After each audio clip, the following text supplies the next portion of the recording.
हरे कृष्णा। ग्रंथ राज श्रीमद् भक्ति रसामृत सिंधु से बहुत इम्पोर्टेंट बात बताई जा रही है। इसमें शुद्ध भक्ति के 6 लक्षण बताए जा रहे हैं। शुद्ध भक्ति के 6 लक्षण कौन कौन से हैं? पहला, कलेशग्नि, शुभधा, सानंद नंद विशेषात्मा, सुदुर्लभ और मोक्ष लघुता, कृष्ण आकर्षणे। तो पहला है क्या? क्लेशाग्नि। शुद्ध भक्ति समस्त प्रकार के भौतिक कलेशों से अविलंब राह देती है, उसे कहते हैं क्लेशाग्नि। दूसरा है, शुद्ध भक्ति समस्त कल्याण का शुभ आरंभ करती है। शुद्ध भक्ति समस्त कलेशों का शुभ आरंभ करती है, उसे कहते हैं शुभधा। तीसरा है, शुद्ध भक्ति स्वतः दिव्य आनंद प्रदान करने वाली है, जिसे कहते हैं सानंद नंद विशेष आत्मा। चौथा है, शुद्ध भक्ति बिरले ही प्राप्त होती है, जिसे कहते हैं सुदुर्लभा। पांचवा है, शुद्ध भक्ति को प्राप्त लोग मुक्ति के विचार मात्र को तुच्छ समझते हैं। मुक्ति को भी भक्ति में रहकर तुच्छ समझा जाता है, उसे कहते हैं मोक्ष लघुता। छठा है, शुद्ध भक्ति कृष्ण को आकृष्ट करने का एकमात्र साधन है, जिसे कहते हैं कृष्ण आकर्षणी।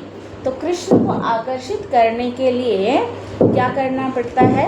अब हम इसके डिटेल में जाते हैं कि रूप गोस्वामी हमें इसके डिटेल में क्या समझाते हैं। इसलिए रूप गोस्वामी ने कहा है कि भक्ति कृष्ण को भी आकृष्ट करने वाली है। कृष्ण सबों को आकृष्ट करने वाले हैं, किंतु भक्ति कृष्ण को आकृष्ट करती है। जब हम भक्ति करते हैं तो हम कृष्ण को अपनी तरफ आकर्षित करते हैं। जब हम हरि नाम का जप करते हैं तो भगवान सब कुछ छोड़ छाड़ के हमारे पास आके सुनते हैं कि हम हरे कृष्ण महामंत्र का जाप कर रहे हैं और ध्यानपूर्वक कर रहे हैं कि नहीं कर रहे हैं। इसलिए भी यहाँ पे बताया जा रहा है कि भक्ति क्या है? कृष्ण को आप अपनी तरफ भक्ति से कृष्ण को आकृष्ट कर सकते हो। सर्वोच्च भक्ति के प्रतीक हैं कौन? श्रीमती राधा रानी। कृष्ण मदन मोहन कहलाते हैं, जिनका अर्थ है कि वे हजारों कामदेव को आकर्षक को भी पराजित करते हैं।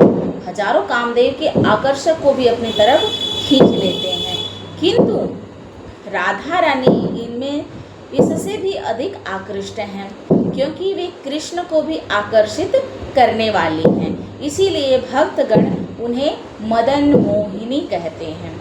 तो राधा रानी को इसीलिए एक नाम उनका है मदन मोहिनी।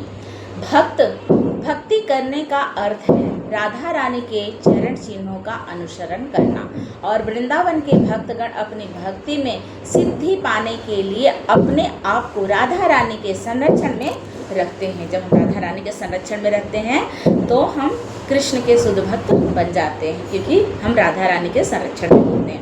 दूसरे शब्दों में, भक्ति भौतिक जगत का कृत्य नहीं है, यह तो सीधे राधा रानी के नियंत्रण में रहती है।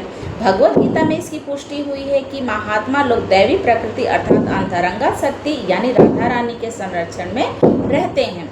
अतएव कृष्ण की अंतरंगा शक्ति के सीधे नियंत्रण में रहने के कारण व्यक्ति भक्ति स्वयं कृष्ण को आकर्षित करती है। तो बहुत ही इम्पोर्टेंट पॉइंट है ये कृष्ण आकर्षणी। तो हम जब राधा रानी के संरक्षण में होते हैं तो हम भगवान को अपनी तरफ आकर्षित कर सकते हैं। ठीक है, थैंक यू। हरे कृष्णा।